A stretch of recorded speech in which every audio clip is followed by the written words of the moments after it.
La doctora Margarita Palomino Guerrero, responsable de vinculación intrainstitucional del Instituto de Investigaciones Jurídicas de la UNAM. El doctor José Rodal Jopa, profesor investigador de la División de Administración Pública del Centro de Investigación y Docencia Económica. Y el maestro Raimundo Espinosa Hernández, titular de la Unidad de Asuntos Jurídicos del CONACYT.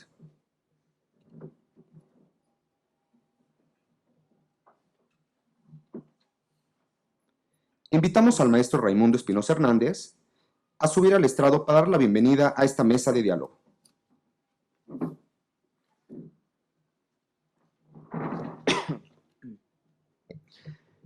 Muy buenos días a todos, a nuestra audiencia aquí en el CONACYT y en redes sociales, a nuestros invitados, doctora Margarita Palomino, doctor Roldán Jopa, maestro Hugo Concha, que esperamos pronto se incorpore a la mesa.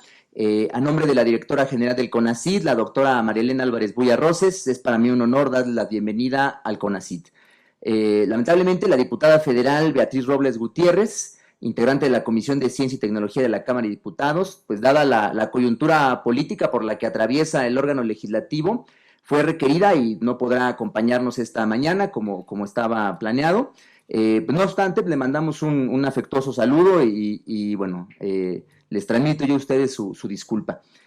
Asimismo, de parte de quienes organizamos este ciclo de conferencias y mesas de diálogo Ciencia por México y de quienes trabajamos en la institución, les agradecemos a nuestros invitados su disposición para acompañarnos esta mañana y compartir con nosotros su experiencia, conocimientos y perspectivas sobre un conjunto de problemáticas que hemos resumido bajo el membrete de Administración y Gobierno en CTI, Ciencia, Tecnología e Innovación. Como ustedes saben, además del CONACYT, el Sistema Nacional de Ciencia, Tecnología e Innovación se compone del Consejo General de Investigación Científica, Desarrollo Tecnológico e Innovación, la Conferencia Nacional de Ciencia, Tecnología e Innovación, la Red Nacional de Grupos y Centros de Investigación y el Foro Consultivo Científico y Tecnológico. Asimismo, han sido actores de gran relevancia el Consejo Consultivo de Ciencias, AC, la Red Nacional de Consejos y Organismos Estatales de Ciencia y Tecnología, AC, y el Foro Consultivo Científico y Tecnológico, AC.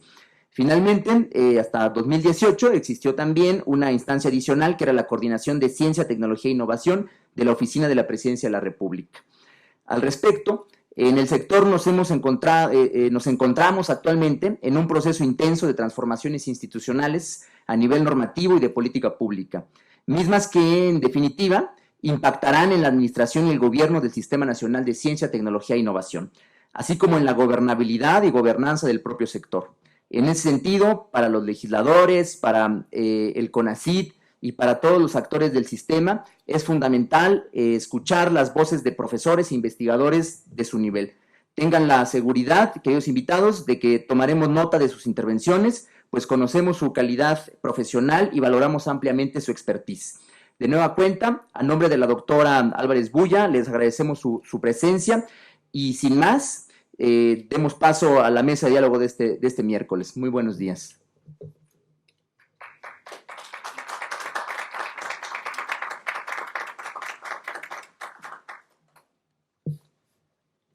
Escuchamos ahora al licenciado José Antonio Ruiz Martínez, director de normatividad en la Unidad de Asuntos Jurídicos de CONACYT.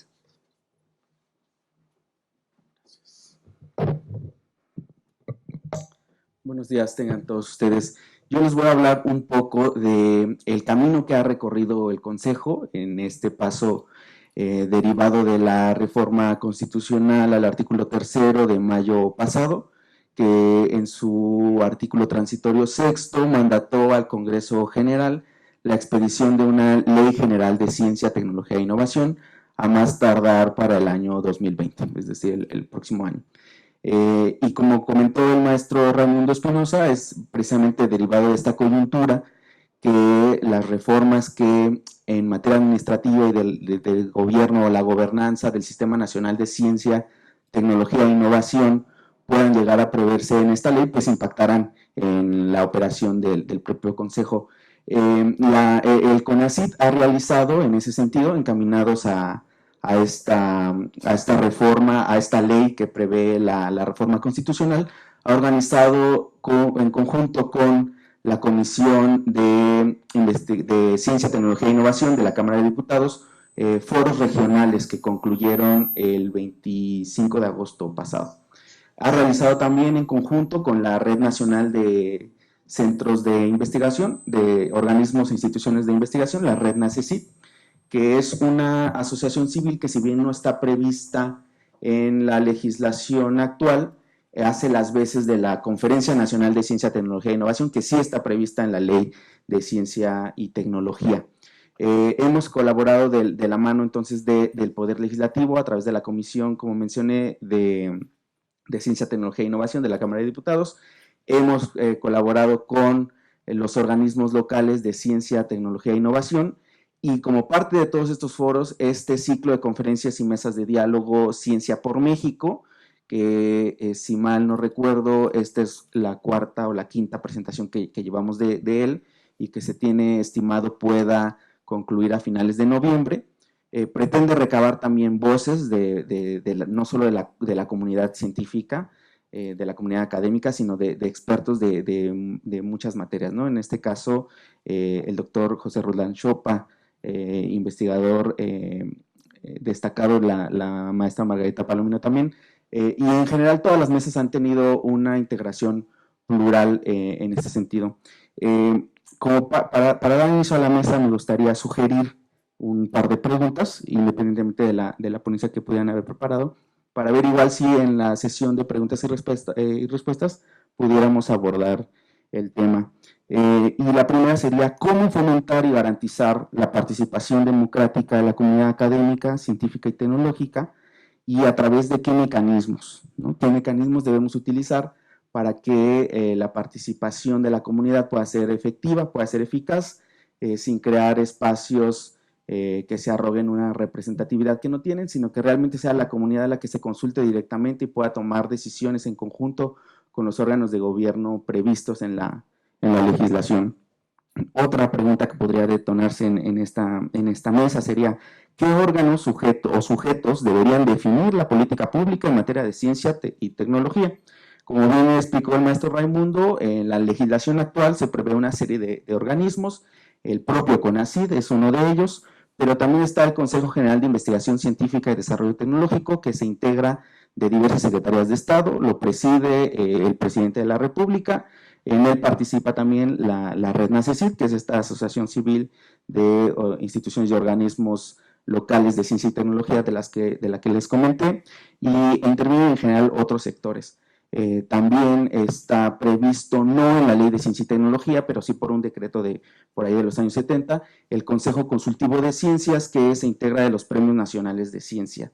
Está previsto también el Foro Consultivo Científico y Tecnológico, la Conferencia Nacional de Ciencia, Tecnología e Innovación, y entonces la pregunta sería, ¿qué organismos, qué órganos o qué sujetos en esta nueva Ley General de Ciencia, Tecnología e Innovación que mandató la reforma constitucional tendrían que definir la política pública en materia de ciencia y tecnología, ¿no?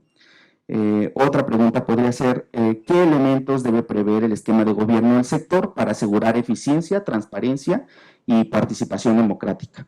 La legislación actual contempla una serie de organismos que pudieran considerarse muchos, ¿no? En donde no sabemos hasta qué punto ha sido eficiente este esquema y este modelo para el gobierno del sector de ciencia y tecnología, ¿no? Entonces, es nuestra intención también conocer y rescatar la participación de la comunidad de los expertos en estos puntos. Y finalmente, a manera general, con la experiencia de los ponentes y de los participantes que nos sigan en este foro y en el foro virtual que también se está transmitiendo, ¿qué reformas administrativas podrían implementarse para mejorar los programas del CONACYT, ¿no? Atendiendo al título de la mesa de esta ocasión? Algunos de los programas, pues por todos conocidos, es el Sistema Nacional de Investigadores, el programa de becas y los apoyos a proyectos de investigación. Entonces, también recabar de la comunidad qué reformas desde su perspectiva podríamos implementar en el CONACYT para hacer más eficiente la ejecución de estos programas. Entonces, con estas dudas, estas preguntas, daríamos paso a la mesa. Muchísimas gracias.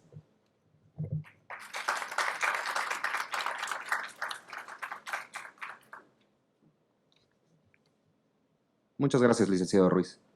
Damos paso ahora a la mesa de diálogo Reforma Administrativa y Gobierno en Ciencia, Tecnología e Innovación. Tiene la palabra la maestra Rosenda Cruz Vixta, directora de Procesos Jurídicos de CONACYT. Gracias. Buenos días a todos. Es un placer estar aquí el día de hoy. Agradecemos la presencia de los destacados juristas que integran esta mesa de diálogo. Saludamos también al auditorio que se encuentra aquí presente y a todos quienes nos siguen a través de las redes sociales. Iniciaremos esta mesa con la participación de la doctora Margarita Palomino Guerrero, responsable de vinculación interinstitucional del Instituto de Investigaciones Jurídicas de la Universidad Nacional Autónoma de México. Ella es doctora por la Facultad de Derecho de la Universidad Nacional Autónoma de México, especialista en las áreas de Derecho Fiscal, Derecho Procesal Fiscal, Derecho Administrativo con enfoque en Derecho Energético y Derecho Comparado a partir de tratados internacionales en el área fiscal. Es catedrática de la Facultad de Derecho de la UNAM a nivel licenciatura y posgrado. Directora del Seminario de Derecho Fiscal y Finanzas Públicas de la misma facultad, consejera suplente de PRODECON, tutora del claustro doctoral e investigadora del mismo instituto y miembro de la línea de investigación de energía. Asimismo, ha sido autora y coautora de diversos escritos en libros y revistas, entre los que destacan Límites en la aplicación del principio de confianza legítima en materia de hidrocarburos y coordinadora de la obra Derecho Fiscal 2 de la Enciclopedia Jurídica de la Facultad de Derecho de la UNAM, tomo 2, publicada en enero de 2018, entre otros. La escuchamos, doctora. Gracias, buenos días a todos y a todas. Gracias también al CONACYT, que el día de hoy nos permiten participar en este foro de Ciencia por México, con la participación en específico de las preguntas detonadoras que ya se han señalado. Como ustedes habrán podido escuchar, mi área de especialidad es la materia fiscal y precisamente en torno a esto es que voy a enfocar los comentarios. Seguramente, como ustedes tienen conocimiento, en la Ley del Impuesto sobre la Renta, es una carga tributaria de carácter federal, en el título 7 se contemplan lo que son los estímulos fiscales. Anteriormente se contemplaba el estímulo fiscal precisamente al desarrollo de tecnologías. La crítica o la observación que siempre se hizo en torno a este estímulo es que el procedimiento para poder obtener los financiamientos a través de CONACYT era sumamente complejo, pero no era en sí el procedimiento, sino que las diferentes disposiciones que regulaban el protocolo para poderlo integrar pues estaban dispersos en diferentes ordenamientos y esto hacía que complicara las cosas.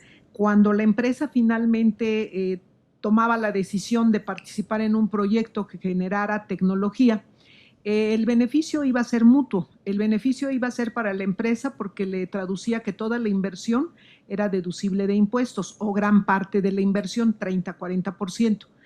Y la ventaja para la sociedad es que se creaban proyectos que iban a ser precisamente en beneficio en donde se solicitaba que hubiera la participación de alguna institución educativa con la finalidad de que esta institución integrara todo lo que era el protocolo de investigación, porque finalmente una empresa pues habrá de la producción, de distribución, de comercialización, pero en el ámbito de cuáles son los protocolos a seguir para presentar un proyecto de investigación y que pueda validarse al nivel que exige CONACYT y que además debe de ser así, pues ahí era donde había muchos problemas. Entonces, se establece que deben de ser proyectos hélice, en donde participe el sector público, el sector privado y obviamente una institución educativa que tendrá como beneficio precisamente el que esta inversión, la compra de maquinaria o equipo, se quede para la institución educativa, con lo cual pueda servir para formar a los propios estudiantes.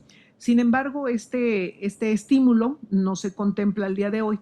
A mí me parece que pudiéramos rescatarlo y con esto lo vinculo con la primera pregunta de cómo fomentar y garantizar la participación democrática de la comunidad académica. Hoy en día, bajo el esquema de la globalización, no podemos hablar de que las respuestas son únicamente de carácter jurídico o de carácter económico, sino que necesariamente se ven involucradas o inciden en ella diferentes factores, el económico, el político, el cultural.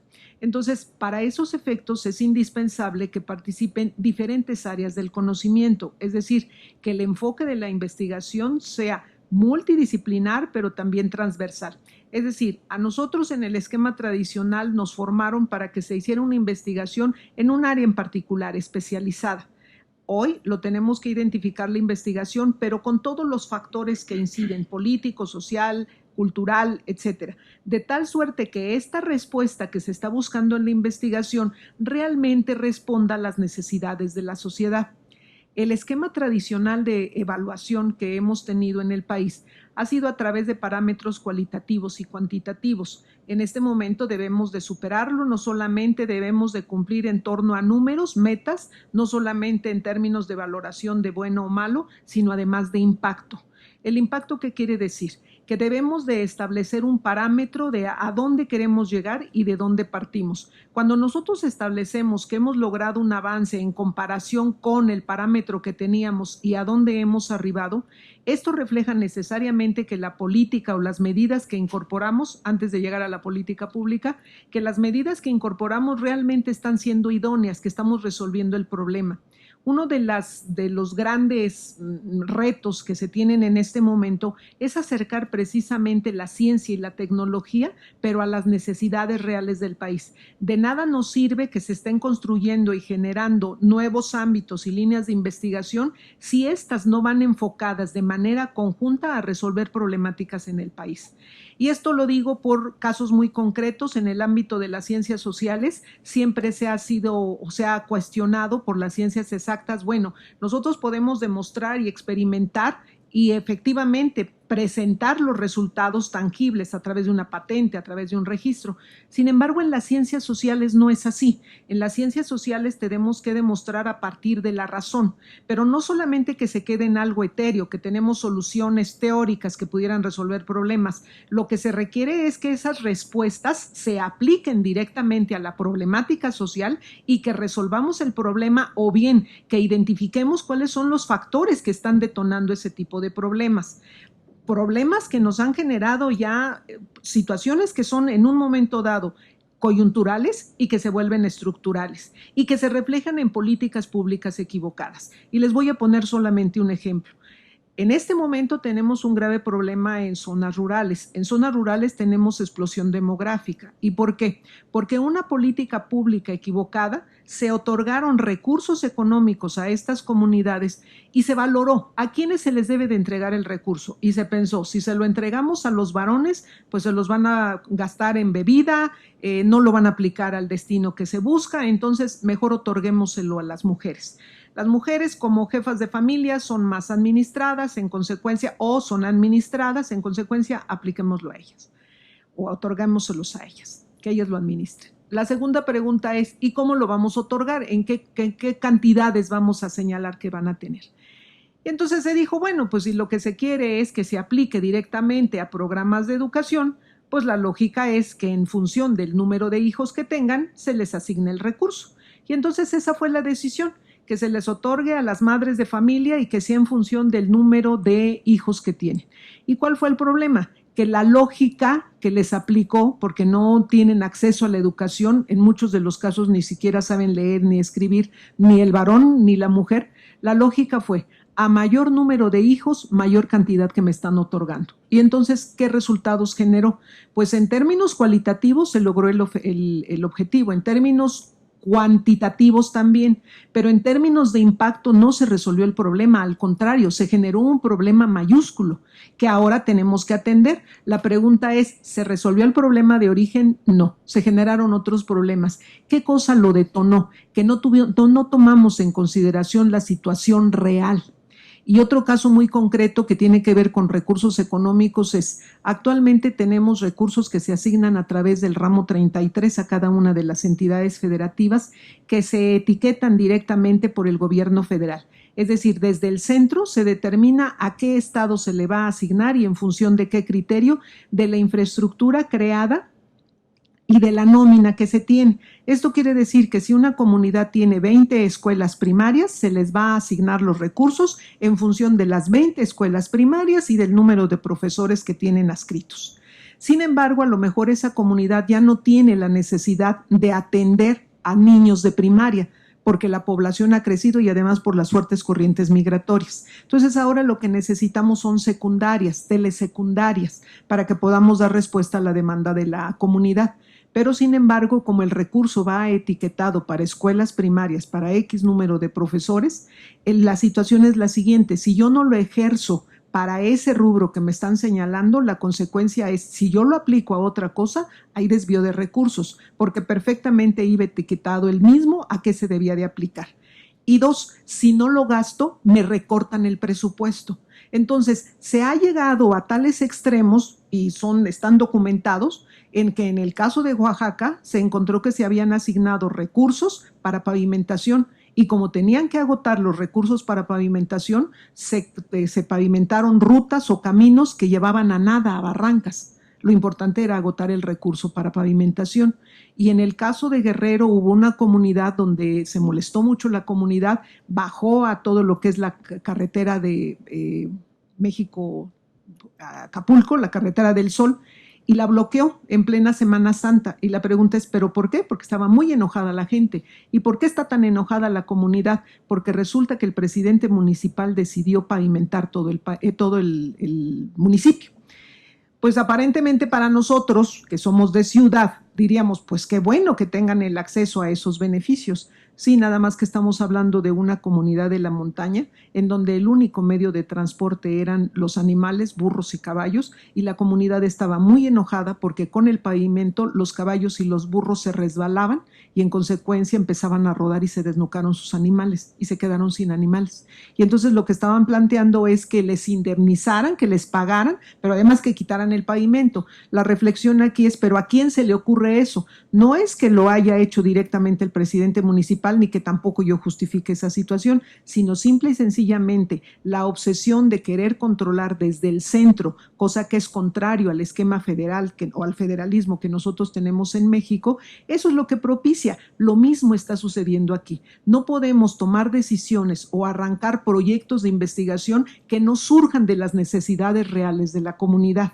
Y entonces, aquí, ¿qué es lo que se propone? Que necesariamente para podernos vincular en esos estudios transdisciplinares y multidisciplinares, yo creo que quien tiene que tomar la bandera de coordinación es precisamente CONACYT, para que las diferentes instituciones podamos participar en foros donde tratemos de dar respuesta a la problemática que se está viviendo.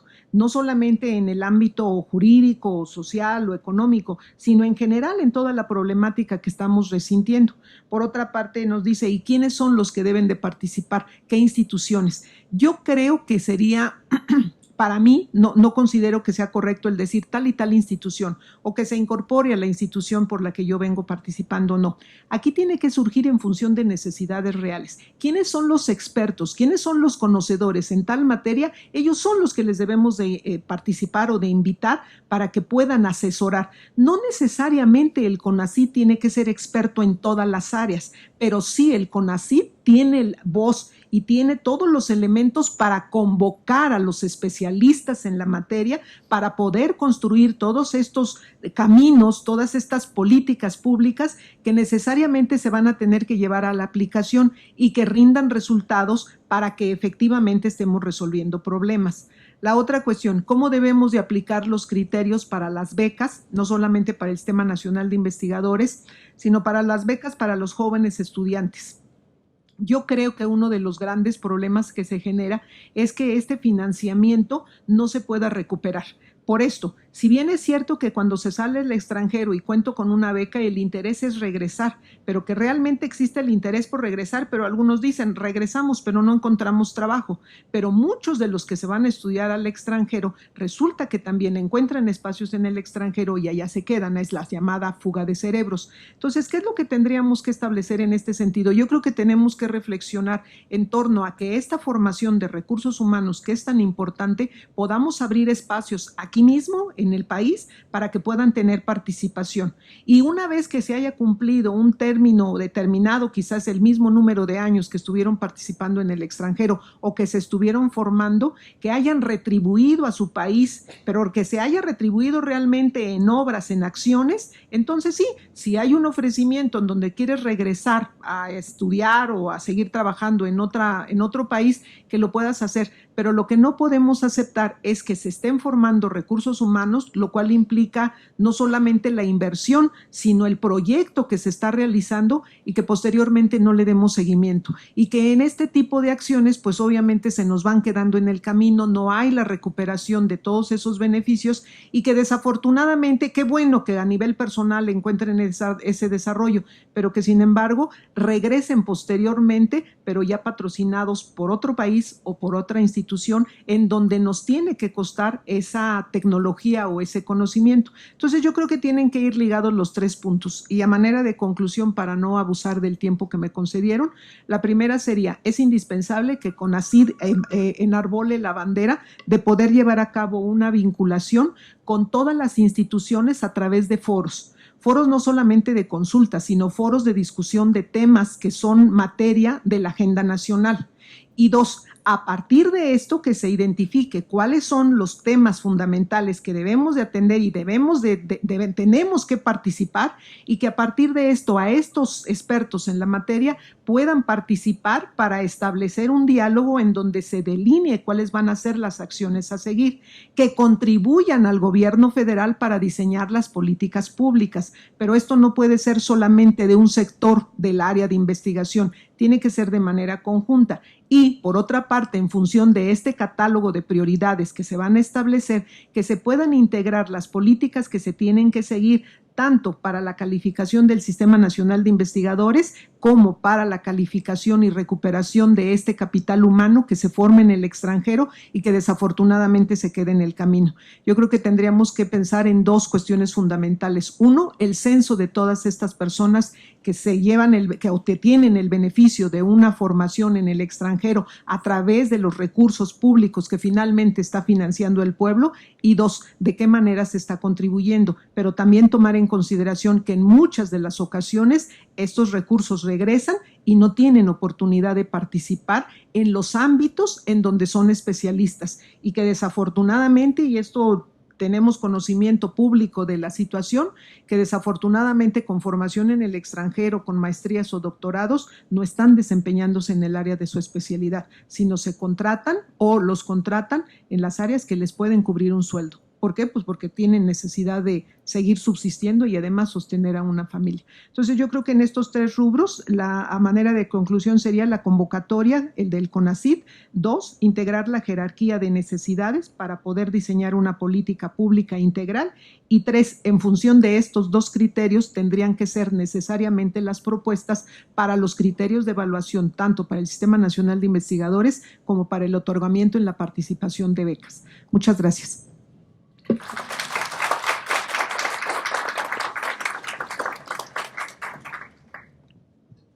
Muchas gracias, doctora. Muy importante su participación y todas las conclusiones que usted señala. Ahora escucharemos al doctor José Roldán Chopa. Él es profesor investigador de la División de Administración Pública del Centro de Investigaciones y Docencias Económicas, CIDE. Él es doctor en Derecho por la UNAM, licenciado en Derecho por la Benemérita Universidad Autónoma de Puebla. Es también investigador nacional del Sistema Nacional de Investigadores, nivel 2. Sus líneas de investigación son Derecho Administrativo y Regulatorio. Ha escrito diversas publicaciones. La más reciente es La ordenación constitucional de la economía, del Estado regulador al Estado garante, del Fondo de Cultura Económica. Adelante, doctor. Muchas gracias por la invitación. Por favor, transmítanle mi agradecimiento a la doctora Álvarez. Quiero empezar la reflexión a partir de algo que resulta muy claro en la última reforma constitucional. El fraseo dice más o menos que la sociedad debe gozar los resultados del avance de la ciencia. Y por tanto la Constitución está colocando un propósito final, y en ese propósito final la ciencia tiene algo que ver. Quiero imaginarme lo siguiente, que si un habitante del país tiene un padecimiento médico, puede ir a una clínica del Seguro Social o a un Instituto Nacional de Salud Pública o a una clínica del municipio más alejado del país, y para ese padecimiento el Estado tiene que darle el medicamento que con los avances de la ciencia sea el más adecuado para atender el mal. Es decir, debe tener la medicina de punta. Eso significaría que los mexicanos, y no solamente los mexicanos, quienes tengamos derecho al acceso a la salud, deberíamos tener como beneficio aquello que la ciencia nos dé como el estado del arte, ¿no? Por supuesto, nos implica un problema, y el problema es cómo garantizamos que las personas tengan acceso al medicamento de punta. Por supuesto, es posible que compremos el medicamento donde quiera que lo venden, y eso significaría que el Estado mexicano tenga que tener un buen sistema de compras para llevar a cabo esto. Pero si el medicamento lo conseguimos en China o en Suiza o en Estados Unidos, lo que estaríamos dando es el acceso al máximo avance de la ciencia que se dé en Suiza, en China o en Estados Unidos, pero no en México. Bueno, y aquí viene el otro problema, hay otra manera de ver las cosas, que lo que tenemos en la reforma constitucional es también fijarnos en el proceso. Es decir, que la Constitución también no solamente establece la parte final, lo que llamaríamos el derecho, sino el proceso para que en México el Estado garantice, lo que sea que signifique este término, que con su actividad va a posibilitar que se desarrolle la ciencia para que el acceso simplemente sea el resultado del proceso. Y ahí está la gran tarea del Estado mexicano, y ahí está la gran tarea de las instituciones de investigación o de educación o de enseñanza, y por supuesto está también la gran tarea del Estado mexicano y particularmente el CONACYT. Bueno, si el título de las mesas son la reforma administrativa, quiero invitarlos a pensar en lo siguiente. Imaginemos que la administración o las administraciones son algo así como un cuarto de máquinas. Es decir, si pensamos en una fábrica, finalmente vamos a tener un zapato o una camisa o una computadora, pero eso es el resultado de un proceso previo en donde va a pasar por un cuarto de máquinas. Si el cuarto de máquinas funciona bien, si el cuarto de máquinas tiene la tecnología para obtener un producto de última tecnología, entonces el producto medicinal simplemente va a ser el resultado de que tengamos un buen cuarto de máquinas. Y eso significa que tengamos buenas instituciones, buenas administraciones, buenos centros de investigación, tecnología e innovación, y por tanto el resultado va a ser ese, y de esta manera habrá un bienestar en la población. Esto les parecerá una explicación muy simplista, pero a final de cuentas sucede eso. Los países que tienen las mejores condiciones de vida son países que tienen buenas instituciones. Son países en donde sus administraciones funcionan adecuadamente. El derecho no es más que el resultado de procesos. Los países que, de acuerdo con Naciones Unidas y los índices de desarrollo humano, tienen mejores derechos, no en el papel, sino en la realidad, son los países en los cuales hay mejor Estado y mejores instituciones, y donde invierten de mejor manera sus recursos. La cuestión está entonces, cómo organizamos un buen cuarto de máquinas. Y yo agregaría una cuestión: no solamente basta tener un cuarto de máquinas, sino tener un cuarto de máquinas inteligente. Y por supuesto, ahí viene el otro reto. Aquí me apoyaría en un autor que leí recientemente y que se llama, el título del libro se llama Culturas fracasadas. El autor es un filósofo español, José Antonio Marina, y la pregunta que se hace, y que me pareció muy sugerente la reflexión, es: ¿qué es lo que hace que una sociedad fracase o una sociedad sea exitosa?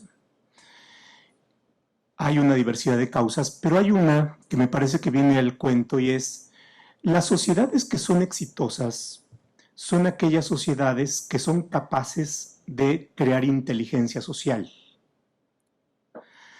Y por tanto el reto es cómo creamos instancias, es decir, cuartos de máquinas que propicien la inteligencia social. Voy a plantear un ejemplo, si ustedes quieren, pedestre, pero que quiero ilustrar el punto.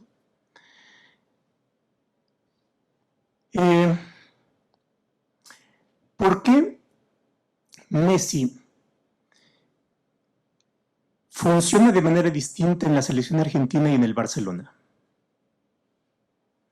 La respuesta es porque el Barcelona está mejor organizado y por tanto tiene mejor acompañamiento, y no en la selección argentina, a pesar de que sea el mismo ser humano, con su misma genialidad. Entonces tenemos que pensar en cómo hacemos el Barcelona.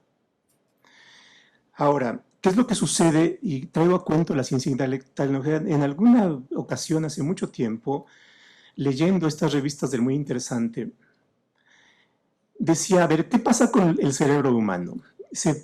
Resulta que los seres humanos usamos algo así, no me acuerdo el porcentaje, pero para el efecto da lo mismo, el 10% de la capacidad del cerebro humano, y los genios como Einstein utilizan el 40%.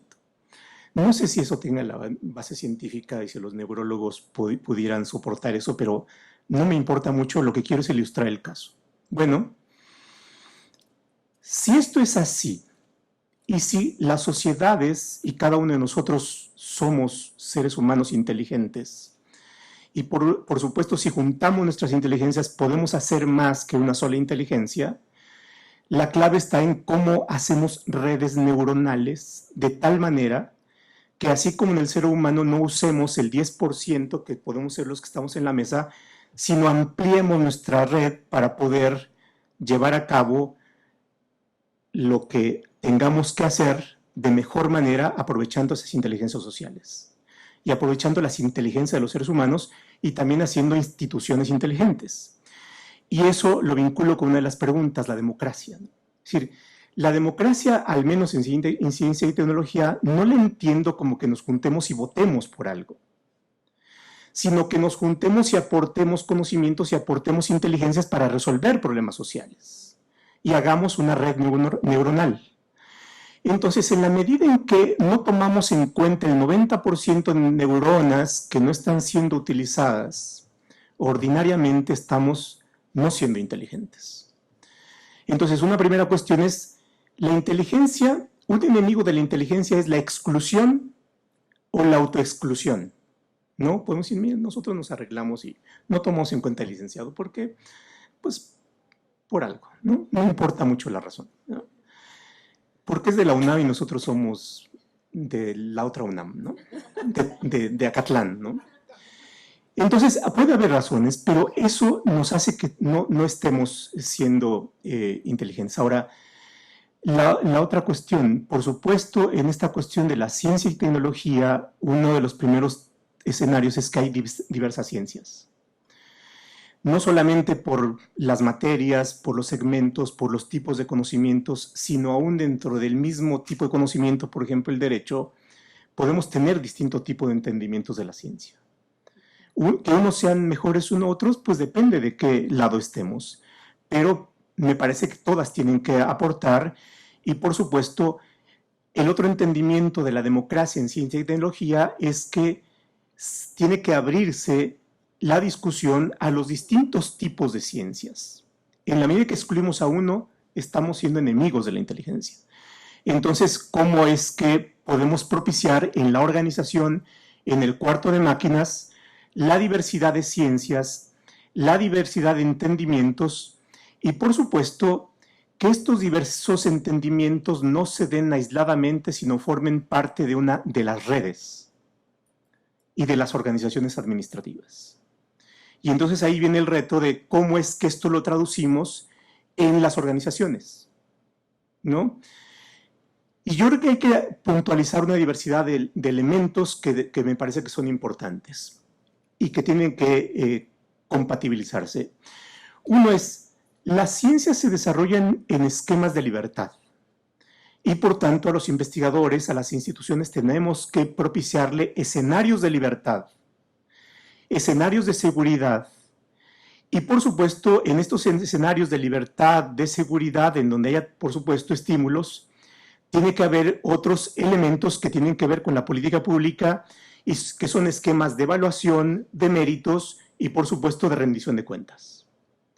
Pero no considerarlos como elementos aislados, y ahí viene la relevancia de la política.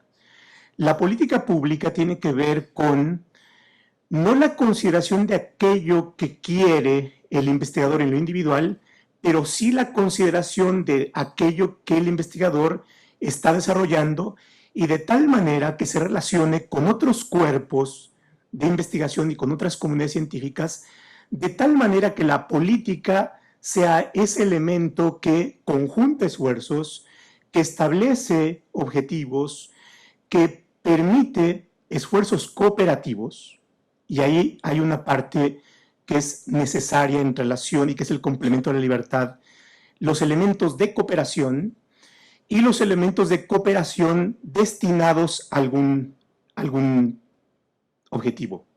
Regreso a mi ejemplo de la medicina.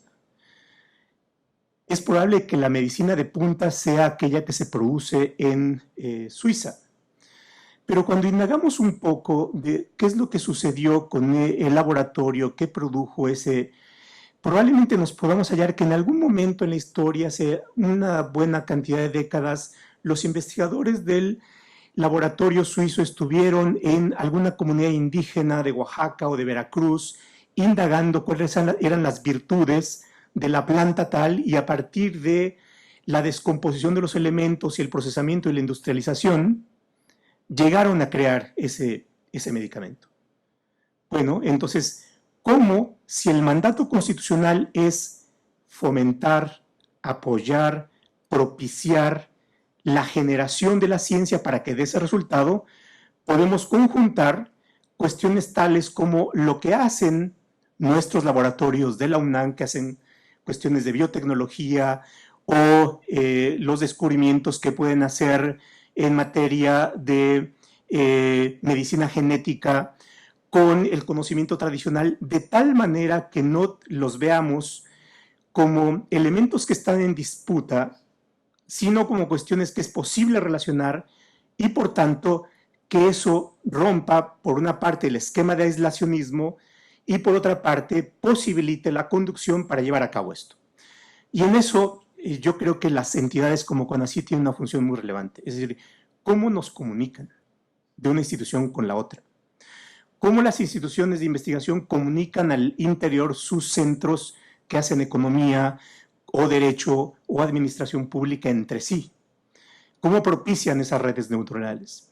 Y por supuesto, cómo en las organizaciones no solamente tenemos, por ejemplo, como ahora, y que es importante reflexionarlo, instituciones que tienen su sitio en la ciencia y tecnología, pero que por otra parte no vemos la presencia de aquellas organizaciones públicas que pueden tener su mandato, su función en cuestiones tales como el conocimiento tradicional, ¿no?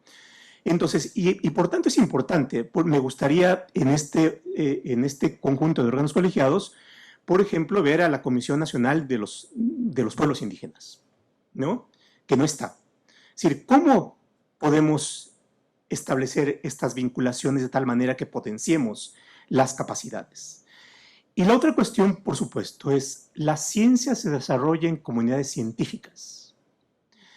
Si no consideramos instancias que propicien la reunión de comunidades científicas, entonces no propiciamos las redes neuronales y por tanto tampoco propiciamos la inteligencia social, ¿no?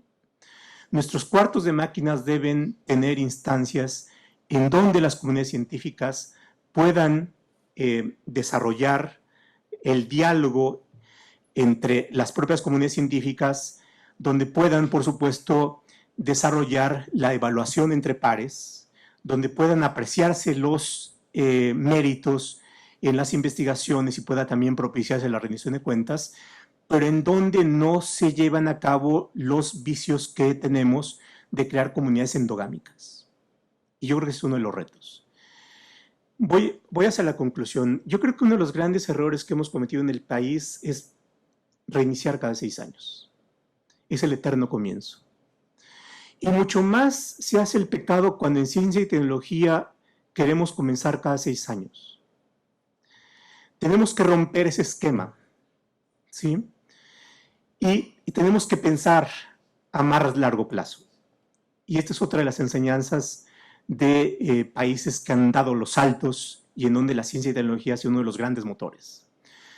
Y estos saltos implica, por supuesto, tomar en consideración la democracia política que nos marca periodo de 6 años, pero ir más allá para establecer programas y políticas de largo aliento. Y en estas políticas de largo aliento, uno de los elementos que tenemos que considerar es la pluralidad, es decir, en donde los que pensamos de manera distinta tengamos un mínimo de acuerdos y que, por supuesto, este mínimo de acuerdos nos permitan ciertos compromisos a largo plazo y, por supuesto, esto nos corte los ciclos viciosos de empezar cada 6 años. Entonces, hay una columna vertebral que tenemos que tener como país que nos permite establecer los acuerdos mínimos en donde nos comprometamos que independientemente de los avatares de la política, en materia de política pública y en materia de ciencia y tecnología podamos preservar estos elementos mínimos que nos den certeza, que nos permitan establecer columnas vertebrales y que, por supuesto, nos lleven a pensar a largo plazo. Es decir, ¿quién estaría en contra de que podamos aprovechar el conocimiento tradicional para poder dar el salto y tener mejor salud? Creo que nadie, ¿no? ¿Cómo podemos hacer que el mérito sea el motor fundamental de evaluación de los investigadores? Espero que nadie, ¿no? Entonces, ¿cómo es que podemos encontrar esas, para evitar, por supuesto, los riesgos no deseados? Y con eso concluyo. ¿Cuáles son los riesgos no deseados que en política excluyamos? Si excluimos, entonces la política finalmente es una cuestión de boomerang y en algún momento no las va a cobrar, ¿no? Porque los excluidos van a, salvo que los echemos al mar o salvo que, ¿no? Pero siempre va a haber esta. Entonces la exclusión es un enemigo de la inteligencia. ¿Cómo podemos mejorar nuestras redes neuronales? ¿Cómo podemos pensar en cuartos de máquinas más incluyentes, más plurales, más participativos, con mecanismos que posibiliten mérito, con diversidad? Y eso es otro de los grandes retos. Muchas gracias.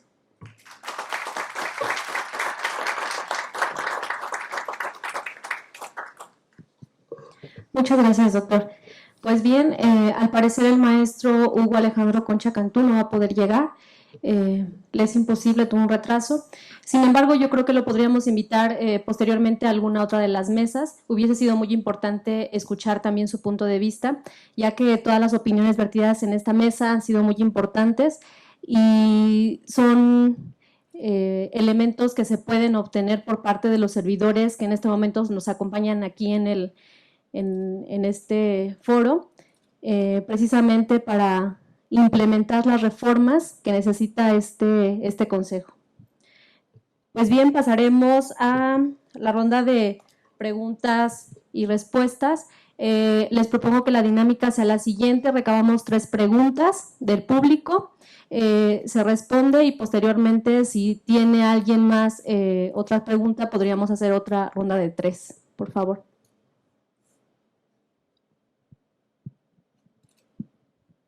De ese lado, por favor, si pasan el micrófono.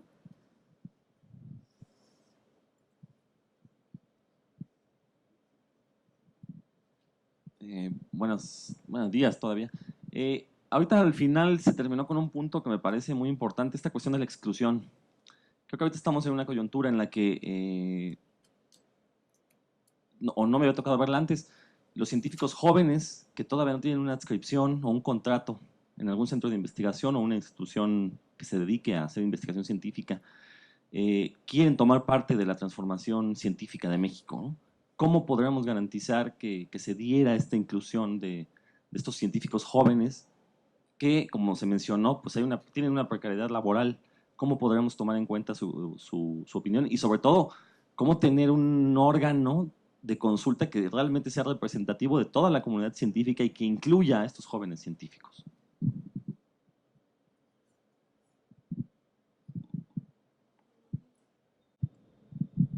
A mí me gustaría comentar que en torno a eso es un grave problema no solamente de México, sino de muchos países.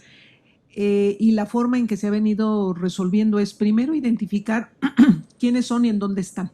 Cuando no tenemos ni siquiera un censo de saber a dónde se fueron, qué hicieron y qué cosa es lo que están haciendo en este momento, perdemos el seguimiento. Entonces, algo que pudiera resultar fundamental, pero que sin embargo no se tiene, es el que se les siga manteniendo vinculados a esta institución que les propició el que pudieran salir a estudiar al extranjero. Que pudiéramos retomar, porque a lo mejor lo que decimos es, bueno, a lo mejor no obtuvo la formación que él pretendía, a lo mejor las habilidades no fueron las óptimas para poderse formar en determinada área, o a lo mejor tiene perfectamente el perfil, tiene todas las habilidades, pero lo hemos excluido porque no tiene espacios donde demostrar que efectivamente adquirió esas habilidades. Entonces yo creo que lo primero que tendríamos que hacer es integrar ese censo, darle seguimiento y seguir fomentando que haya comunicación, porque además hay algo muy importante que debemos de propiciar, es ese cambio de estafeta. Es decir, hay investigadores de muchos años, eméritos, con amplio reconocimiento, pero ellos, ese cúmulo de información, tiene que tomar de la mano a los nuevos investigadores para que se dé precisamente esa transición sin que haya saltos. Porque de pronto se rompe con un esquema y se piensa que todo es nuevo y eso no es cierto. Y eso lo vemos desde Kuhn, donde nos dice lo que hay que retomar del conocimiento es todos aquellos paradigmas que sigan respondiendo a las preguntas y a los planteamientos que tenemos en este momento y siguen siendo respuesta. Pero aquellos en donde ya no encontramos respuesta, rompamos con ellos y generemos un nuevo paradigma. Es ahí donde los jóvenes investigadores tienen que incorporarse, pero no pueden incorporarse de pronto de la noche a la mañana y decir, te doy esta responsabilidad y ahora tú tienes que resolver los problemas del país. Tiene que ser de manera conjunta. Entonces, yo creo que la solución puede ser integrar esa base de datos, no desvincularlos, seguir fomentando foros con su participación, pero no solamente de jóvenes investigadores, sino además de integrar jóvenes investigadores con investigadores consolidados en las diferentes disciplinas. Me parece una gran pregunta y que tiene que ver precisamente con la exclusión.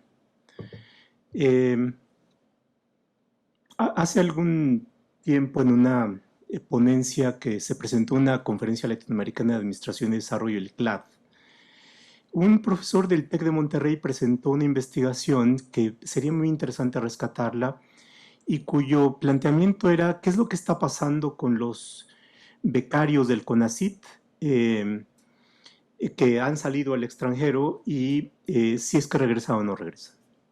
Y los datos eran deprimentes. Una buena cantidad de jóvenes investigadores que salen al extranjero no regresan. Y lo interesante de la investigación es que habían ido a platicar con ellos y les preguntan, ¿y por qué no regresas? Y uno de los otros hallazgos es, yo quiero regresar, pero no encuentro dónde y cómo. Es decir, ahí había un problema y es que ni las instituciones educativas o no había políticas o no había espacios o los espacios que había no eran suficientemente atractivos o tenían otros ofrecimientos. Entonces, una de las preguntas de quienes hemos optado por un modo de vida, la academia es un modo de vida, ¿no? Y por supuesto es un modo de vida que te requeriría dedicarte a él y no hacer como que te dedicas a él, ¿no? Yo estudié en la Benemérita Universidad Autónoma de Puebla y en mi licenciatura teníamos profesores de tiempo completo que iban a dar sus clases y te estaban una hora, pero realmente estaban en sus despachos. La pregunta es, la universidad no les daba el proyecto de vida que pensaban y por tanto tenían que recurrir a otro. Entonces una cuestión es, a los investigadores jóvenes les estamos ofreciendo un proyecto de vida para que desarrollen sus capacidades y para que podamos aprovechar la inversión que como país estamos haciendo. Ahí hay una pregunta. Y pensar en proyecto de vida significa una diversidad de cosas, por supuesto, ingresos, seguridad, posibilidades, estímulos, de tal manera que puedan ser razonables en relación con la posibilidad de otros proyectos de vida, incluyendo los del extranjero, ¿no? Ahí hay una primera cuestión, es decir, ¿qué les estamos ofreciendo como país en tanto proyecto de vida? La otra cuestión puede estar como un problema de las propias instituciones es cómo hacen sus esquemas de reclutamiento. Y ahí también podemos tener nuestros vicios institucionales. Uno de los vicios es la endogamia, ¿sí? Esto es que procuremos, por ejemplo, atraer a aquellos que vienen de nuestras universidades, ¿no? Hay un librito que acabo de leer que se llama Economía del Bien para el Bien Común, de un Nobel de Economía francés, y uno de esos capítulos se da en qué es lo que pasa con el ámbito de los economistas en las universidades, digamos, del rango.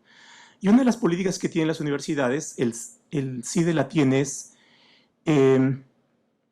preferentemente debe ser alguien que no tenga su formación total en el CIDE, ¿no? Porque eso propicia endogamia y lo que se busca es abrir. Entonces, si abres también a la competencia y a la pluralidad y te enriqueces, ¿no?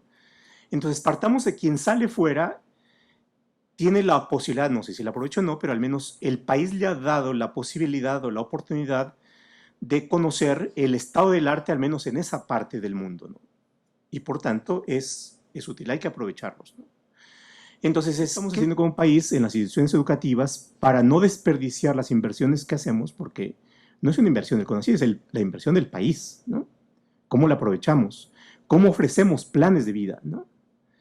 Si no ofreces planes de vida, entonces disminuyes la probabilidad de atraerlos.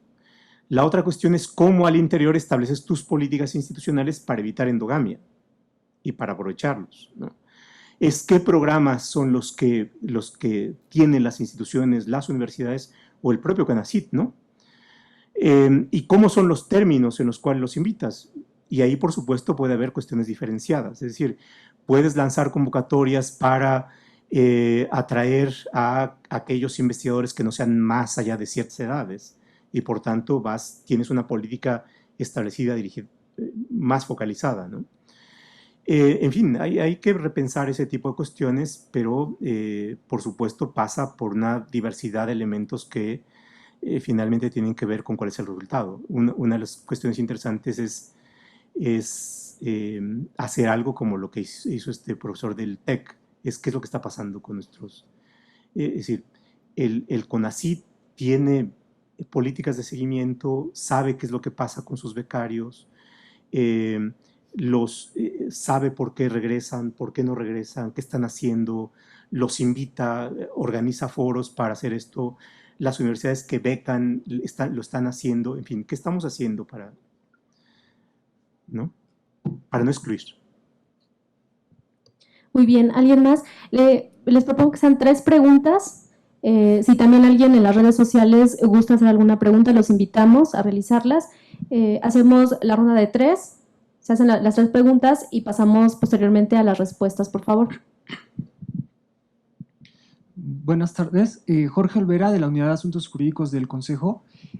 Bueno, pues antes que nada, un agradecimiento y reconocimiento, ¿no? Ha sido muy clarificador los planteamientos que han formulado. En esto último, doctor, que usted comentaba respecto de el trabajo que se tiene que hacer en las comunidades científicas, ¿no? Este diálogo, este debate que debe haber entre diferentes expertos en distintos ámbitos del conocimiento. La pregunta iría para ambos, pero realmente va enfocada mucho a la práctica que ustedes tienen como docentes, como investigadores en los centros a los que ustedes pertenecen, ¿no? Creo que aquí en el Consejo, la actual administración, esa es una de las políticas, precisamente uno de los lineamientos que sigue la política, que es un conocimiento transdisciplinario, interdisciplinario y abierto a un diálogo constante, ¿no? Sin embargo, lo que a mí, la duda que tengo es, planteamiento, que al final de cuentas es un planteamiento epistemológico, ¿existe o permea en los diferentes centros, por ejemplo, en el caso donde ustedes se encuentran? O sea, en el caso del CIDE, del Instituto de Investigaciones Jurídicas, de la Facultad de Derecho, ¿existe este interés, ¿no?, por parte de las comunidades de llevar a cabo todos estos diálogos? Ahora, por ejemplo, bueno, pues es un diálogo en este momento entre abogados con científicos y que se pretende que sea mucho más amplio. La pregunta concreta es, ya en el foro, en los espacios concretos, ¿existe este interés también por estar construyendo todos estos debates, ¿no?, de esta forma? ¿Alguien tiene más? Allá atrás, por favor, si le pasan el micrófono, y de este lado también.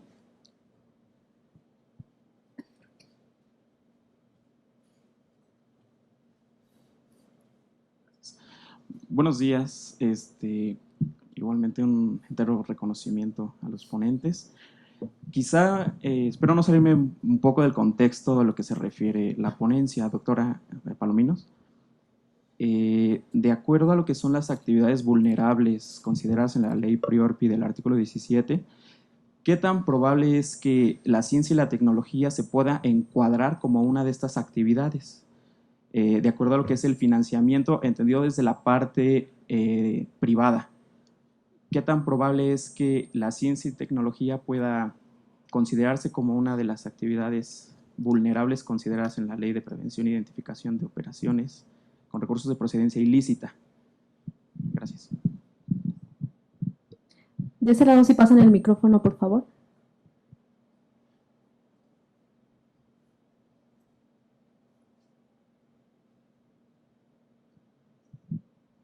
Buenas tardes. La pregunta que yo voy a hacer también va encaminada a la doctora Palomino. En el artículo 202 de la Ley del Impuesto sobre la Renta se establece un comité interinstitucional que es el que definirá la aplicación del estímulo fiscal a la investigación y desarrollo en tecnología. Este comité está integrado por un integrante del CONACYT, uno de Presidencia de la República, uno del SAT y uno de Hacienda. Pero como usted planteaba, doctora, respecto a la pertinencia social de los proyectos, ¿no sería bueno incorporar a un representante también de la Secretaría de Bienestar o del INAES, de Semarnat Salud o alguna otra institución que cristalice las necesidades sociales? Adelante, por favor. Bueno, brevemente de las tres preguntas. Yo les voy a poner un caso concreto. La función que yo tengo, independientemente de la investigación, también tengo una responsabilidad de carácter administrativo, que es la vinculación intrainstitucional. La UNAM tiene diferentes escuelas, como es en el caso de la ENEP Agatlán de Aragón y de la propia ciudad universitaria, la Facultad de Derecho y del Instituto de Investigaciones Jurídicas. Entonces, la labor que me corresponde es realizar básicamente con el área de Derecho una vinculación intrainstitucional. ¿Esto qué quiere decir? Que somos UNAM y somos comunidad jurídica. No es el Instituto de Investigaciones Jurídicas por un lado y la Facultad de Derecho por el otro. Son acciones que debemos de realizar de manera conjunta. Una de las situaciones que se vive a nivel internacional es que las universidades, sobre todo las europeas, hablan de la Facultad de Derecho, pero cuando hablan de la Facultad de Derecho, integra también a sus investigadores. Nosotros en México tenemos el Instituto de Investigaciones Jurídicas y la Facultad de Derecho. Sin embargo, no por esto deben de estar desvinculados, por el contrario, los trabajos que se han venido realizando tanto por el doctor Contreras Bustamante, director de la Facultad de Derecho, como por el doctor Pedro Salazar y de los demás directores, es integrar precisamente, es decir, cuando hablemos de la comunidad jurídica hablamos de toda la UNAM, la marca es UNAM. Entonces el pronunciamiento tiene que ser en ese sentido. Entonces, si nosotros ni siquiera estamos vinculados en ese ámbito, ¿cómo vamos a pretender vincularnos con las demás áreas del conocimiento? Y esto es fundamental porque, por ejemplo, mantenemos ahorita una estrecha vinculación con la Facultad de Ingeniería, en donde en todo este esquema de la regulación en materia de hidrocarburos no es suficiente para el ingeniero petrolero que sepa las habilidades propias, sino además que tenga un marco normativo de cuál debe de ser su actuar y hasta dónde llega su responsabilidad. Entonces, a mí me parece que no solamente es necesario, sino es indispensable que se realice con las demás disciplinas. Y me pongo a pensar, por ejemplo, en derecho y medicina para todo lo que es genoma humano, todo lo que es todo el desarrollo de investigación en este sentido. Y por otra parte, en relación a el estímulo, bueno, las operaciones vulnerables, para ir en orden.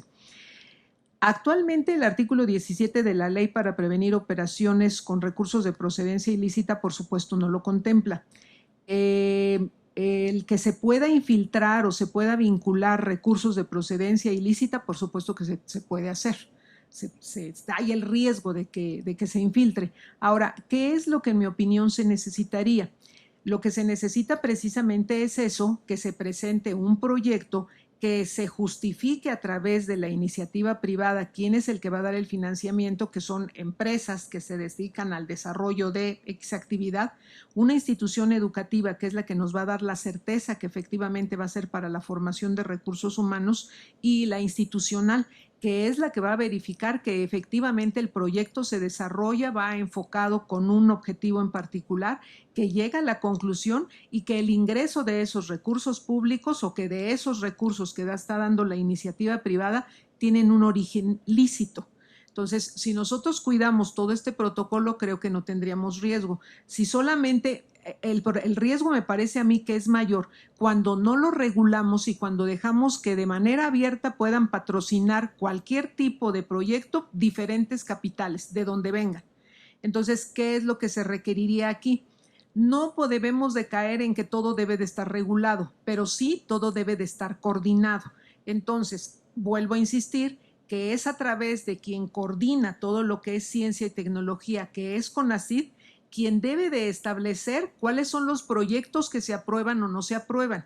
Y en función de ese catálogo de proyectos que se aprueban porque son congruentes con las necesidades de la sociedad, entonces, una vez que ya es aprobado, efectivamente, se tiene que revisar de dónde proceden los recursos, que sea una persona moral formalmente establecida, que tenga reconocimiento y por tanto domicilio fiscal y que esté cumpliendo con todas sus obligaciones y que haya congruencia en lo que en materia tributaria se le denomina la verdad material, es decir, que haya relación entre los ingresos que tú estás destinando, los ingresos que estás reportando para efectos de pago de impuestos y la aplicación de los recursos. Además, a mí me parece que ahí no tendríamos tanto problema porque la ley establece claramente que lo que se puede aportar como donativo para financiamiento es de un 7% del monto total de las utilidades que tengas. Entonces, creo que ahí queda acotado. ¿Qué podríamos establecer? Controlar estos protocolos y que estos protocolos señalen que deben de tener ciertos requisitos y que además sean validados por la Secretaría de Hacienda y Crédito Público a través del Servicio de Administración Tributaria para que podamos identificar si es una empresa formalmente constituida y que está cumpliendo con todas sus obligaciones. Pero además en el esquema, y lo vinculo con el Sistema Nacional Anticorrupción, si nosotros nos limitamos a solicitar la 3 de 3, que no haya interés, que presenten su declaración si son servidores públicos y que presenten su declaración de carácter fiscal, yo creo que con estos 3 controles es más que suficiente. El sobreregular y establecer más cargas normativas implicaría necesariamente frenar esta participación. Entonces yo creo que el justo medio es lo que correspondería, pero sí me parece que es una alerta lo que acaba de señalar, que debemos de tener cuidado porque sí queremos financiamiento para las nuevas tecnologías o para la tecnología en general, pero hay que tener cuidado porque a lo mejor esos recursos no tienen procedencia lícita. En relación al artículo 202 de la Ley del Impuesto sobre la Renta, que contempla precisamente lo del estímulo fiscal, a mí me parecería que no solamente la Secretaría, no es malo que participen muchas secretarías, que bueno que puedan entrar la Secretaría para participar de Bienestar Social, pero a mí me parece que también es indispensable que en todos estos proyectos deben de entrar las instituciones que son especialistas en el área. Entonces, que si vamos a tratar, por ejemplo, todo lo que corresponde al sector primario, pues que debemos de invitar a la Universidad de Chapingo para que pueda participar en cuáles son los proyectos que ustedes están desarrollando, cuál es el proyecto que se nos está presentando y qué tanta viabilidad tiene para que pueda llevarse a cabo, porque de lo contrario se quedan en proyectos que resultan frustrantes para las comunidades porque llegan, les ofrecen, les dicen que van a obtener resultados, resulta que por alguna razón el proyecto no se consolida, se queda a la mitad y la comunidad se frustra. Y cuando vuelve a llegar otro proyecto que a lo mejor era muy bueno, pues simple y sencillamente reciben el rechazo de la comunidad. Entonces, creo que sí sería indispensable la participación de la Secretaría o de la cabeza de sector que tenga la responsabilidad del objetivo o de cumplir el objetivo o coadyuvar con el objetivo que se está planteando en el proyecto. Pero además, yo creo que es indispensable que deban de participar las instituciones educativas que tienen como especialidad ese rubro para atender ese proyecto en particular. En relación a si las instituciones propician esto de las comunicaciones entre disciplinas y demás, en el caso del CIDE, sí. Una tiene que ver con un esquema institucional que son programas interdisciplinarios. En lo personal yo participo en dos, en un programa interdisciplinario de regulación y competencia, en donde hay profesores de la División de Administración Pública, donde yo estoy, de Derecho y de Economía. Y las actividades que desarrollamos tienen que ver con programas educativos como un diplomado en regulación que tiene esta diversidad de participaciones o en actividades ya mucho más de investigación y en el programa interdisciplinario de rendición de cuentas, en donde participamos también abogados, administradores públicos, expertos en política pública y los temas de investigación tienen que ver con transparencia, rendición de cuentas, anticorrupción. Y por supuesto el diálogo ya en los productos se aprecian. Lo que no significa que sea suficiente, ¿no? Me parece que hay que abundar esto aún al interior de las disciplinas. A veces los administrativistas como yo no nos comunicamos tanto con los civilistas y no nos comunicamos con los constitucionalistas y demás, lo cual no deja de ser un ejercicio de autocomplacencia en donde a veces mientras más profundizamos en nuestra disciplina tenemos el riesgo de equivocarnos con más seguridad, ¿no? Porque no podemos ver cuestiones que a lo mejor un civilista ha visto hace mucho tiempo, ¿no? Ahora estoy trabajando un texto sobre responsabilidades administrativas y para explicar la relación del servidor público, el derecho civil tiene mucho que decir, ¿no? Por ejemplo, ¿no? O este concepto que yo he usado de la máquina, la sala de máquinas, es un concepto que usa Roberto Gargalera, que es un constitucionalista, ¿no? O Jean Tirole, que es que explica cómo funcionan las comunidades académicas, es un economista. Entonces, la verdad es que uno rompe ciertos esquemas a veces más rígidos de las que nos sujetan las disciplinas, ¿no? Pero me parece que hay todavía mucho que hacer, ¿no? Mucho que hacer. Gracias. Bien, una última intervención. Bueno, dos. ¿Alguien más? Para ya cerrar, serían tres últimas participaciones. Ahorita le pasan el micro. 4. Muchas gracias, Miguel Ángel Rivera. Trabajo aquí en CONACYT. Doctor, ¿y la filosofía para participar en todo este entorno que ha platicado usted? Cuento mi experiencia, ¿no? Uno de los problemas que estoy atravesando en la investigación de responsabilidades administrativas tiene que ver con la relación que hay entre alguien que voluntariamente asume un puesto, un cargo, y la función de este. Y la solución me vino por los filósofos. Es decir, primero es una responsabilidad por el cargo.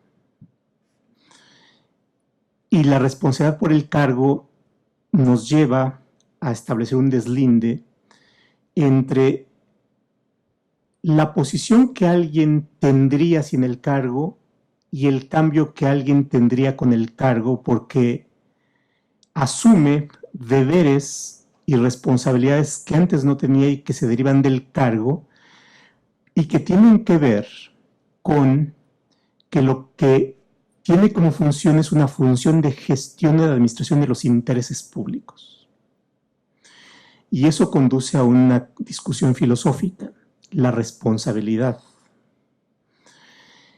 El concepto, si usted quiere, podemos relacionar con Weber, que es la ética de la responsabilidad, es decir, si yo asumo un cargo, cualquiera que éste sea, tengo que ser responsable de las consecuencias que va a provocar mi decisión y que van a ser consecuencias que se representan de distinta manera a si yo hago una actividad por mí mismo sin ese cargo. Y esto conduce a una discusión ética y filosófica, de ética pública. Y la cuestión de ética pública es una discusión filosófica, ¿no? Entonces, a final de cuentas, tiene que ver en cómo abordamos los problemas y cómo nos comunicamos con otros saberes, y la reflexión mucho más fina y profunda, pues viene de la filosofía y de Kant, ¿no? Y de cómo nos puede servir o no Kant para resolver ciertos dilemas, o podemos recurrir a otro tipo de pensamiento finalmente para determinar si un servidor público va a ser o no responsable de algo, ¿no? Entonces, la cuestión es, por supuesto, mucho más compleja. Y aquí, en mi diálogo con los filósofos y quienes hacen ética, nos lleva una discusión sobre la ética privada y la ética pública, que son ámbitos relacionados, pero a su vez distintos. Entonces, yo creo que en las discusiones de cómo abordamos los problemas hay por supuesto, un terreno en donde lo fundamental tenemos que ver a los clásicos, ¿no? Adam Smith era un filósofo finalmente, ¿no? En fin, los fundamentos del derecho vienen de las reflexiones de la filosofía, en fin. Luego platicamos más. A mí nada más me gustaría comentar, y esto como incide, recuerden que ya un presidente de la República nos decía que la corrupción es una cultura. Ahí nos lleva la filosofía a reflexionar, ¿realmente lo es? ¿Realmente es por naturaleza humana o es una subcultura? Y la filosofía es la que nos tiene que dar respuesta. ¿Podrían pasar de este lado el micrófono, por favor?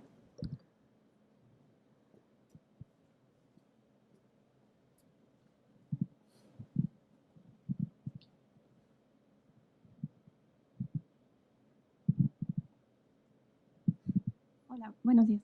Bueno, yo tengo dos preguntas. La primera es, ¿no creen que sería importante también respecto a la exclusión, legislar o normar la participación acorde a la representación de la creación de ciertos grupos? Por ejemplo, en las evaluaciones debemos normar que haya al menos un porcentaje representativo de cada uno de los grupos que se representan, igual que en la creación de plazas en las universidades.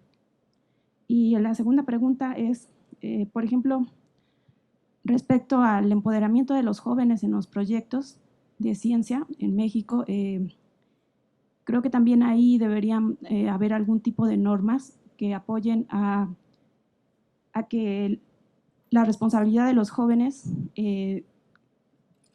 como digan, pasa la estafeta, ¿no? Es decir, que los investigadores que están consolidados puedan actuar como consejeros o como revisores de estos proyectos y pasar un poco más la estafeta hacia los jóvenes.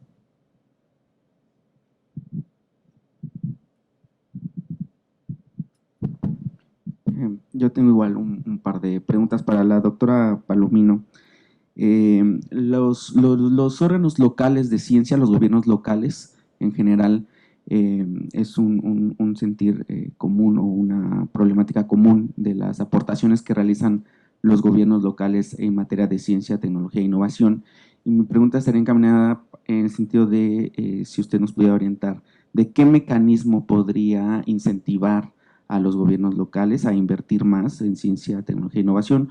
Usted habló del ramo 33 de las aportaciones federales. ¿Cree usted que ese sería un mecanismo idóneo para que con aportación de la federación los gobiernos locales puedan destinar recursos ellos mismos a la infraestructura y al desarrollo de capacidades científicas locales vinculadas, claro, en una estrategia nacional? Y otra pregunta también en relación con el estímulo fiscal que prevé la ley. ¿Qué especificidades deberíamos contemplar o se deberían tener en cuenta o qué criterios para que este estímulo también pueda ser destinado al sector social de la economía? El estímulo está muy cargado al sector empresarial privado, pero ¿qué estímulos deberíamos contemplar? Digo, ¿qué mecanismos deberíamos contemplar? Si este es el mecanismo, el estímulo fiscal previsto actualmente en la ley del impuesto sobre la renta para estimular este sector, o qué otros mecanismos podríamos utilizar para el sector social de la economía. Y para el doctor Roldán Chopá, usted habló de la apertura de las ciencias, ¿no? El diálogo que puede haber entre ellas, y en eso quisiera yo preguntarle si cabe en esta interrelación de los saberes una parte donde se proteja el conocimiento, es decir, habría un núcleo irreductible de conocimiento que no deba abrirse y que precisamente sea su protección no a través del patentamiento, sino de la imposibilidad de patentarlo para que el conocimiento permanezca público. O sea, en este diálogo de saberes, hasta qué punto hay un irreductible de conocimiento que, para efectos de que permanezca público, me refiero sobre todo al tema de saberes comunitarios que usted planteó. Hay por ahí, recientemente se descubrió una variedad de maíz que fija nitrógeno y que ha sido generado de manera, digámoslo, artesanal, ¿no? A través de generaciones que fueron desarrollando, perfeccionando este tipo de planta. ¿Hasta qué punto, digamos, sería un irreductible el conocimiento que no, en aras de su protección, la imposibilidad de patentarlo? Y en ese mismo sentido, en este diálogo de ciencias, usted al final, en esta pregunta que le acaban de hacer, habló de la ética pública. ¿Hasta qué punto también la ética pública puede limitar el derecho a la libertad de investigación, ¿no?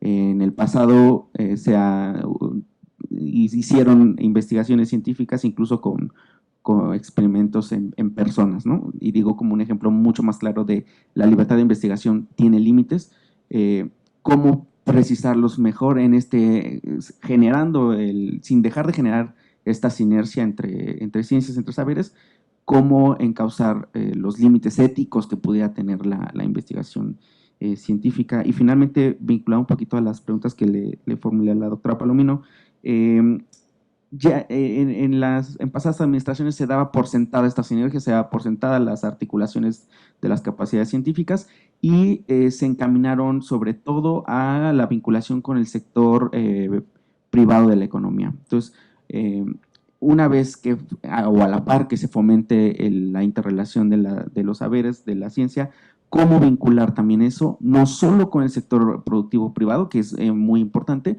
sino también con el sector productivo público, con el sector de la economía social, y ahora mucho más pertinente con la reforma constitucional, cómo vincular las capacidades no solo al tema económico, sino al tema de derechos como usted abrió en su exposición, al tema de la salud, ¿no? Cómo las capacidades ahora van a promover un bienestar en la población, independientemente de que también promuevan el desarrollo económico. Muchas gracias. Muy interesantes las preguntas y procuraré. Por supuesto, dependiendo de cómo ubiquemos la discusión, podemos precisar los problemas y las posibles respuestas. Recogiendo un término, en la discusión epistemológica o epistémica, todo conocimiento está sujeto a discusión, ¿no?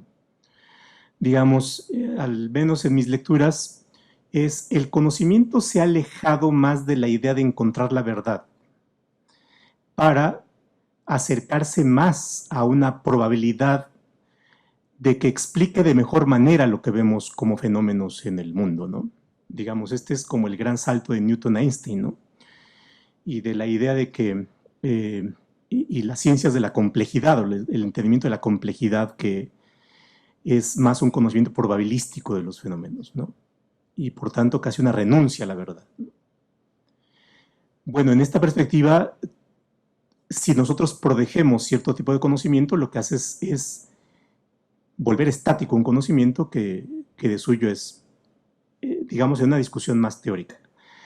Ahora, cuestión distinta es si aquellos que generan el conocimiento, por ejemplo, las comunidades indígenas, podemos diseñar un tipo de protección para evitar fenómenos extractivos de su conocimiento y que los otros sean los beneficiados y no ellos. Y ahí yo creo que hay mucho que hacer.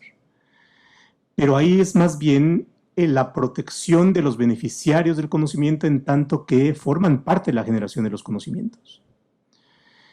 Y ahí nos lleva a una cuestión de pensar es cuál es la mejor forma de protección de tal manera que también sean beneficiarios.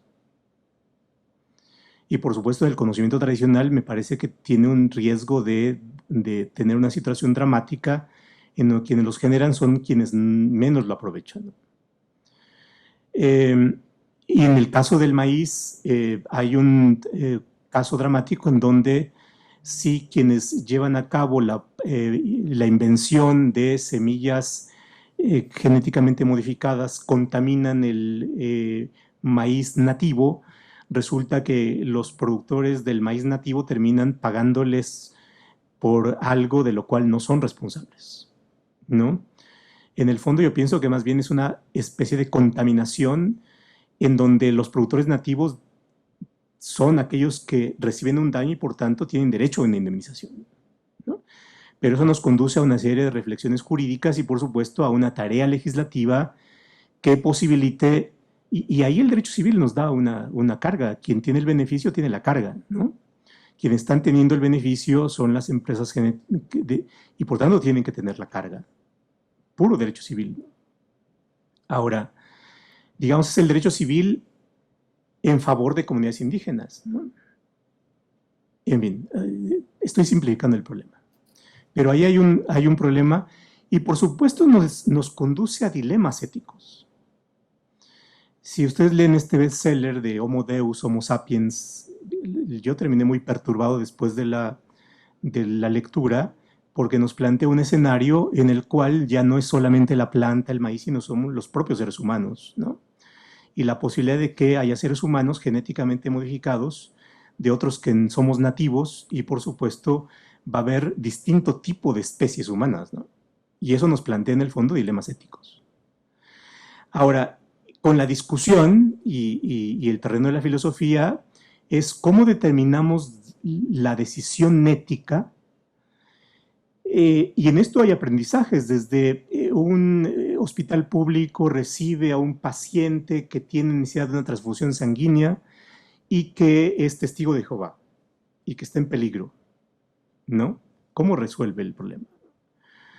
No lleva a cabo la transfusión en respeto a la creencia o le pone la transfusión regiéndose por los mandamientos de los médicos, ¿no? Hipócrates, ¿no? Salvar la vida. Hay un dilema ético que en sus inicios se planteaba a través de una deliberación, en donde los médicos, hay comités de bioética que crean los hospitales y que ahí debe haber experiencias interesantísimas de cómo se resuelven ese tipo de dilemas, ¿no? Y por supuesto hay la tentación de imponer un tipo de entendimiento de la ética. Si ahí pones como presidente del Comité de Ética de Salud a un testigo de Jehová, eso va a tener un sesgo, ¿no? Entonces hay una imposición ética, o de otra religión, ¿no? Entonces, ¿cómo garantizas desde la perspectiva pública la objetividad y la imparcialidad? Si parcializas a la administración pública en favor de una religión, de una corriente política y demás, entonces afectas la imparcialidad y la objetividad de la decisión. Y ahí, por supuesto, está el terreno de cómo lo que es común a todos debe ser común a todos, independientemente de cómo pensamos, porque es el terreno en el cual hay una democracia en el sentido de que hay una pluralidad de voces, ¿no? Si excluyes, entonces estás afectando ese valor de lo público, y la ciencia, la tecnología y las condiciones en las cuales desarrollamos ciencia y tecnología son también bienes públicos, ¿no? Entonces, ¿cómo preservas ese contexto de bien público? ¿Ya? Hay dilemas. Me recordó algo que pasó con Mao. Mao estableció en sus programas que había que ampliar la producción de trigo. Y resulta que la producción de trigo en la China estaba siendo afectada. ¿Y cuál era la causa? Pues los pájaros que llegaban a comérsela. Entonces, pusieron espantapájaros y no era suficiente, entonces dijeron, la política fue, a todo aquel que traiga pájaros le vamos a dar una compensación. Entonces los niños comenzaron a sacar las ondas y los charpes y las resorteras, llevaban sus pájaros y les daban, ¿no? Total que descendió la población de pájaros. Pero después llegó la plaga de gusanos y la producción del trigo descendió más y eso causó la hambruna. ¿Sí? ¿Por qué? Porque quienes se comían los gusanos y las plagas y los insectos eran los pájaros. Entonces desequilibraste el esquema.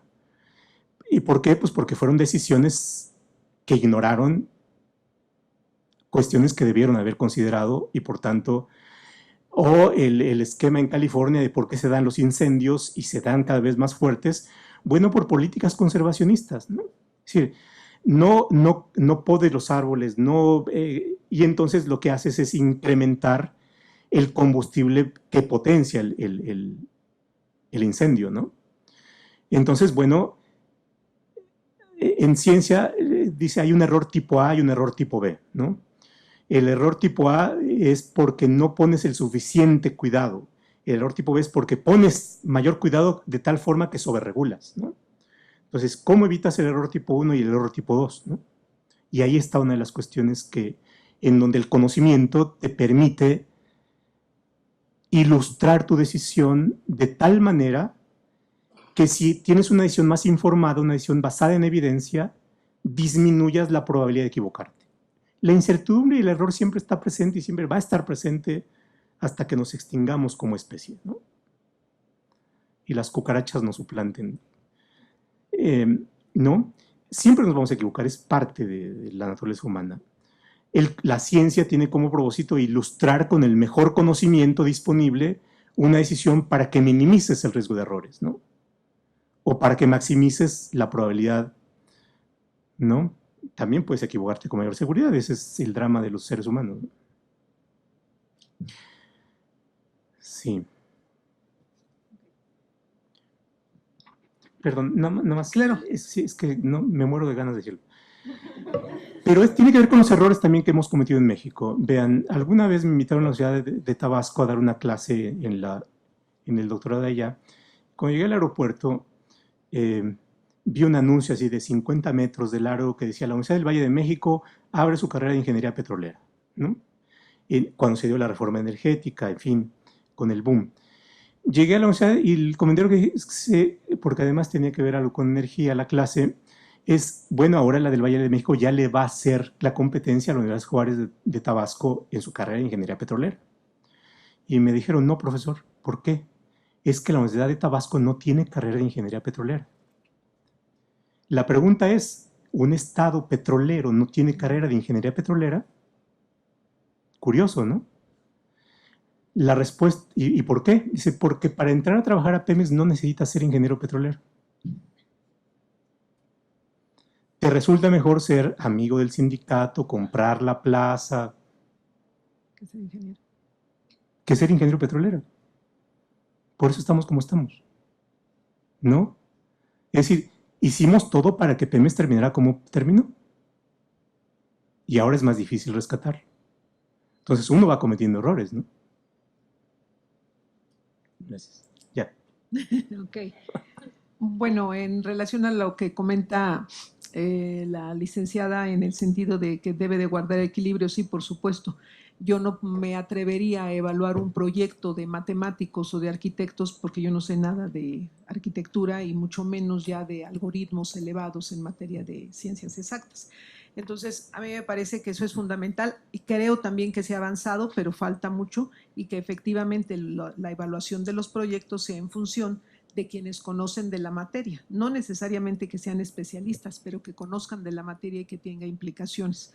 En relación a cómo canalizar los recursos para las entidades federativas, tan riesgoso es que se le deje abierto a las entidades federativas que ellos los apliquen en función de cómo les apruebe la legislatura local, como riesgoso es que sean etiquetados por el gobierno federal. Cuando los recursos son etiquetados, la visión que se tiene desde el centro no percibe ni pulsa las necesidades reales de la localidad. Entonces, lo que es indispensable es, te voy a asignar los recursos, pero tienes que ajustarte a este protocolo, a todos estos pasos, y lo más importante, en el caso de los recursos de las participaciones federales, que es otro fondo importante que se les hace llegar a las entidades federativas, el grave problema que se tenía, porque ya se corrigió, que se tenía es, yo te asigno los recursos y tú decides en qué se gastan, que la legislatura te lo apruebe.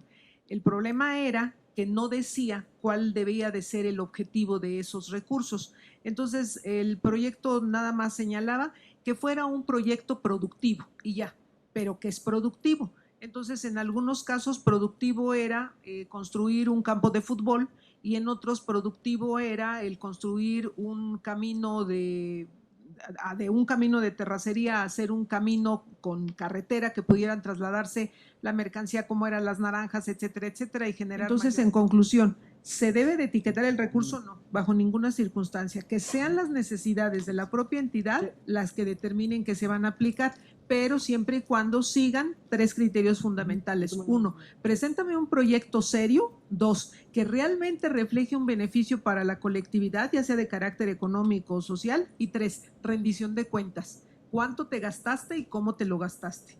Si no hay rendición de cuentas, todo donde hay opacidad, necesariamente estás invitando a la corrupción. Entonces, esos serían 3 elementos fundamentales. Y luego, en relación a si en el estímulo fiscal pudiera ser benéfico el que se contemplara que las personas morales con fines no lucrativos tuvieran este estímulo fiscal, sí, porque además el artículo 78 de la ley de ISR, que es quien regula todo lo que son personas morales con fines no lucrativos, no necesariamente todos los que están con un objeto social de los que establece este artículo no pagan impuestos. Para que no paguen impuestos en los supuestos que se contemplan es que me permitas, más bien, que se te autorice por parte del Servicio de Administración Tributaria que recibas donativos. Pero si recibes donativos tienes una obligación, tienes que presentar una declaración informativa de transparencia, es decir, de todo el dinero que te entreguen como donativos, me tienes que decir centavo por centavo en que lo estás aplicando. Finalmente se traduce en transparencia. Entonces, pudiera establecerse que el beneficio del estímulo fiscal sea también, te voy a otorgar ese beneficio a empresas si tú patrocinas proyectos de carácter social, sí, nada más que lo que necesitamos es en qué proyecto y en qué beneficio. Es decir, ¿con cuántos empezamos? A lo mejor en analfabetos, ¿con cuántos empezamos y cuántos alfabetizaste? ¿Con cuántos les diste condiciones mínimas de salud y con cuántos terminó el proyecto? Si no hay la rendición de cuentas, si no hay transparencia para saber qué cosa es lo que se está aplicando y cómo se está aplicando, tenemos ejemplos a granel. En el caso del impuesto especial sobre producción y servicios, se paga 160% de impuesto por cada cajetilla más 35 centavos por cada cigarro, lo cual se traduce que si costara 10 pesos la cajetilla de cigarros, se están pagando 23 pesos por concepto de impuestos. Todo está bien, porque además este impuesto se considera extrafiscal, no importa la recaudación, lo que importa realmente es fines extrafiscales, es decir, aminorar, disminuir conductas que lesionan al propio ser humano. Está muy bien. Nada más que esos recursos, la doctrina señala, para que tenga ese carácter extrafiscal, tienes que canalizarlos específicamente para actividades que fomenten que ya no se fume o que frenen esta actividad. Y desafortunadamente en el caso específico de los cigarros, los recursos que se reciben no nos dice específicamente a qué se canalizan. Entonces, cuando se nos establece en la ley o se nos establece en términos generales que los fines que persigue son fomentar o inhibir conductas, la pregunta es ¿cómo estás fomentando? Lo cual se traduce en una evaluación que no necesariamente es de cuantitativa ni cualitativa, sino es de impacto. Entonces, a mí me parece inclusive una buena idea el que se contemplen dentro del artículo 202 el estímulo a personas morales con fines no lucrativos que obtengan participación o patrocinio de empresas que están en el título 2 con fines de lucro, pero siempre y cuando se marque un protocolo, cuál es el diagnóstico del cual partes y cuáles son los objetivos, y que al cierre del proyecto, si cumpliste realmente con los objetivos, se da efectos al beneficio fiscal. Y si no se cumplieron, no te lo aplico. Y si se cumplieron a la mitad, el 50% solamente te lo aplico. porque si no, entonces esto se convierte en una salida de recursos donde todos somos empresas socialmente responsables, donde todos ayudamos a todos para que salgamos adelante, pero sin embargo las comunidades siguen marginadas y siguen con la misma problemática. Bien, muchas gracias, doctor José Roldán Chopa. Doctora Margarita Palomino Guerrero, muchas gracias. Vamos a dar cierre a esta mesa de diálogo. Agradecemos a nuestros invitados su participación en el ciclo de conferencias y mesa de diálogo Ciencia por México. A continuación, el maestro Raimundo Espinosa, titular de la Unidad de Asuntos Jurídicos, les hará entrega de un reconocimiento. Muchas gracias.